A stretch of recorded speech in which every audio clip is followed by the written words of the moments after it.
APCC chief liquor scam లో SIT విచారణ కొండను తవ్వి ఎలకను పట్టినట్లుంది. ఎంతసేపు డిస్టిలరీల చుట్టే విచారణ సాగుతుంది.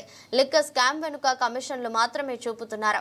కమిషన్ల కోసం డిస్టిలరీలను బెదిరించారని చెబుతున్నారు. డెన్లు ఉన్నాయని, కిక్ బ్యాగ్స్ అందాయని, నెలకు 50 నుంచి 60 కోట్లు ముడుపులు అందాయని అంటున్నారు. లిక్కర్ స్కామ్ ఇంతకే పరిమితం కాదు. లిక్కర్ స్కామ్ లో 3500 కోట్లు మాత్రమే కాదు, డిస్టిలరీల దగ్గర నుంచి కన్స్యూమర్ వరకు మద్యం చేరడం మొత్తం కుంభకోణమే. లిక్కర్ స్కామ్ లో ప్రపంచంలో ఎక్కడ లేని అవినీతి జరిగింది. డిజిటల్ పేమెంట్స్ లేకుండా ఓన్లీ క్యాష్ పద్ధతి ప్రపంచంలో ఆంధ్ర రాష్ట్రంలో మాత్రమే డిజిటల్ పేమెంట్స్ ఉండాలని చెప్పే యుగంలో కూడా ఓన్లీ క్యాష్ అనడం బహుశా ఎక్కడా జరగలేదు. ఏపీ లిక్కర్ స్కామ్ ఆర్థిక నేరం. ఓన్లీ క్యాష్ పద్ధతిలో మద్యం అమ్మకాలు చేసింది. అనధికార అమ్మకాల కోసమే నాన్ డ్యూటీ పెయిడ్ లిక్కర్ ను భారీగా అమ్మారు. అనధికార మద్యం అమ్మి వేల కోట్లు దోచేశారు. అసెంబ్లీ వేదికగా ముఖ్యమంత్రి చంద్రబాబు లిక్కర్ స్కామ్ మీద శ్వేతపత్రం ఇచ్చారు. 1,00,000 కోట్ల మధ్య అమ్మకాలు జరిగితే డిజిటల్ పేమెంట్స్ కేవలం 600 కోట్లు వచ్చాయన్నారు. 99,000 కోట్లు ఎక్కడ పోయాయో తెలియదు అన్నారు. 1% కూడా లిక్కర్ సొమ్ము ప్రభుత్వానికి రాలేదన్నారు. చంద్రబాబు ముఖ్యమంత్రి హోదాలో చేసిన ఆరోపణలో విచారణ జరపాల్సి ఉంది. 1,00,000 కోట్ల లిక్కర్ స్కామ్ పై నిజాలు నిగ్గు తేల్చాలి.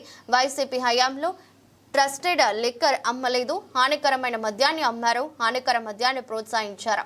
అటువంటి కంపెనీలకే అనుమతులు ఇచ్చారు. రాష్ట్రంలో ప్రజల ఆరోగ్యంతో చెలగాటం ఆడుకున్నారని వైఎస్ షర్మిల ఆరోపించారు. సిట్టు పద్ధతిని చూస్తుంటే లిక్కర్ స్కామ్ సంబంధించి స్పెషల్ ఇన్వెస్టిగేషన్ టీం వేశారు.